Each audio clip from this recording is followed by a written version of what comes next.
Assalamualaikum warahmatullahi wabarakatuh. Saya Syaila Andrea Novia Putri, mahasiswa IAIN Kediri semester 6, jurusan Perbankan Syariah dengan NIM 9314002. Dalam mata kuliah pengembangan kepribadian akan menjelaskan sebuah jurnal dari Ahmad Saiku yang berjudul Pengaruh Kepribadian dan Komunikasi Interpersonal terhadap Komitmen Organisasi. Sumber daya manusia merupakan sumber daya yang utama karena memiliki akal, perasaan untuk bertindak, memiliki keterampilan pengetahuan, dan daya dorong untuk berkarya. Hal ini yang menyebabkan sumber daya manusia sebagai aset organisasi dalam meningkatkan produktivitas dan efisiensi. Sehingga organisasi mampu mewujudkan kinerja yang optimal. Upaya yang dilakukan dalam mengoptimalkan kinerja sumber daya manusia yaitu antara lain melalui kemampuan pegawai dalam melakukan komunikasi secara optimal. Dalam sebuah organisasi, setiap karyawan harus mempunyai komunikasi efektif dalam menjalankan tugas kesehariannya. Komunikasi yang tidak efektif akan memberikan dampak negatif pada sebuah organisasi. Khususnya komunikasi interpersonal memberikan kontribusi terhadap besarnya tingkat komitmen seorang karyawan pada sebuah organisasi. Sumber daya manusia merupakan sumber daya yang utama karena memiliki akal. Komunikasi interpersonal yang mampu berjalan dengan baik akan menumbuhkan rasa emosional kekeluargaan sesama pegawai, sehingga rasa saling memiliki dalam sebuah organisasi semakin besar. Namun, jika komunikasi itu tidak berjalan sesuai efektif, justru akan menimbulkan pertengkaran, saling iri, saling menjatuhkan, dan akan berdampak negatif lainnya. Berikut ini adalah contoh rendahnya komitmen, yaitu yang pertama, oleh karyawan dalam menjalankan tugas masih terdapat beberapa pegawai yang masih perlu ditingkatkan kinerjanya.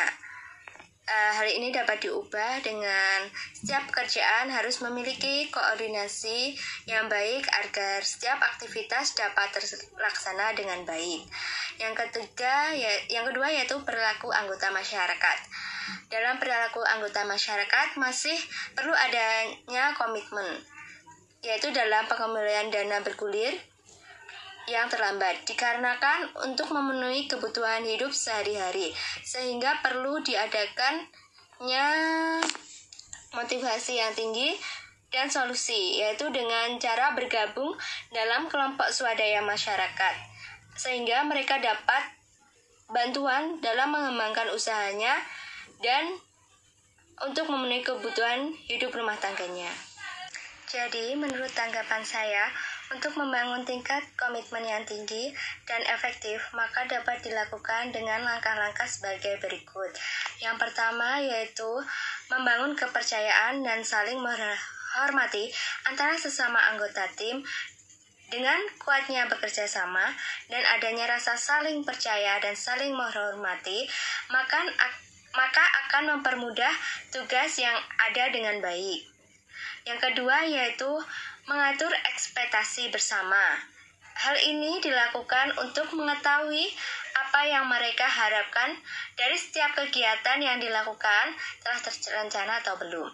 Yang ketiga yaitu pemimpin tim yang dapat memfasilitasi komunikasi di antara anggota timnya, yaitu setiap anggota tim berhak untuk mengekspresikan dirinya dalam bentuk pemikiran, opini, bahkan hingga solusi yang menjawab permasalahan yang ditemui di dalam kelompok. Yang keempat yaitu menanamkan sikap saling memiliki dalam kelompok.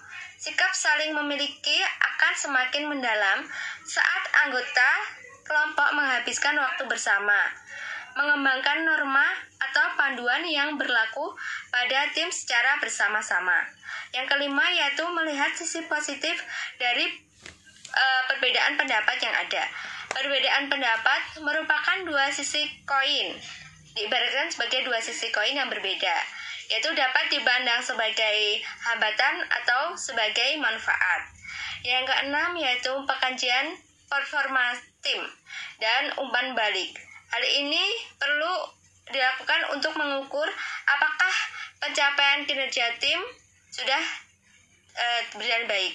Dari sinilah kita bisa melihat ruang untuk memperbaiki kinerja yang ada di dalam proyek selanjutnya.